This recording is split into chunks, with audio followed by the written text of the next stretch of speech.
Welcome back. સમાચારમાં આગળ વાત કરીએ તો ભાવનગર શહેરના વડવા વિસ્તારમાં 2 દિવસ પહેલા સર્જાયેલી મારામારી અને પથ્થરમારાની ઘટના બાદ પોલીસ એક્શનમાં આવી છે. નિલમબાગ એ ડિવિઝન પોલીસે ઘટનામાં સંડોવાયેલા 7 શખ્સોને ઝડપી લીધા છે. નિલમબાગ પોલીસમાં ફરિયાદ નોંધાયા બાદ કાર્યવાહી હાથ ધરી ઝડપાયેલા 7 ઇસમોને કાયદાનું ભાન કરાવ્યું.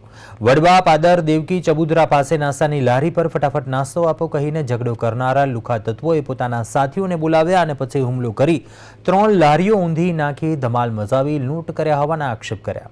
આ બબાલનો લાઈવ વિડીયો પણ સામે આવ્યો હતો. ઘટનાને લઈને પોલીસ ઇસમોને ઘટનાસ્થળે લઈ જઈને રિકન્સ્ટ્રક્શન કરાવ્યું અને કાયદાનું ભાન કરાવ્યું હતું.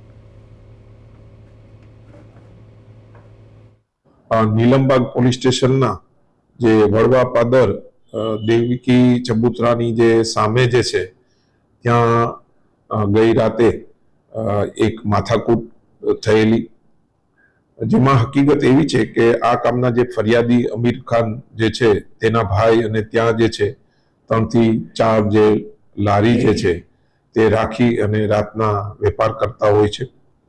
તો આ કામે જે આરોપીઓ જે છે એ રાતે ત્યાં 10-10:30 ના અરસામાં આવ્યા ત્યારે જે છે આ જે મેન લારીવાળા પાસે નાસ્તો માગ્યો, પરંતુ ત્યારે તેની પાસે નાસ્તો હતો નહીં.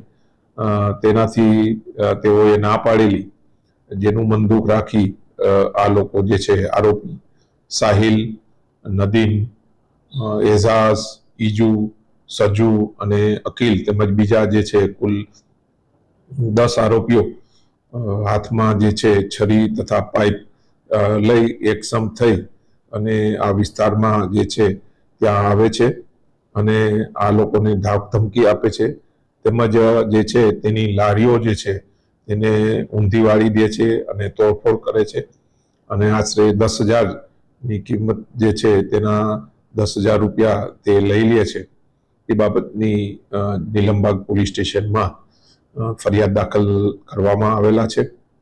આ કામે પોલીસ દ્વારા આ જે છે 7 આરોપીઓ તેને પોલીસે અટક કરી લીધેલા છે અને આજે તેઓને નામદાર કોર્ટમાં રજૂ કરવામાં આવનાર છે.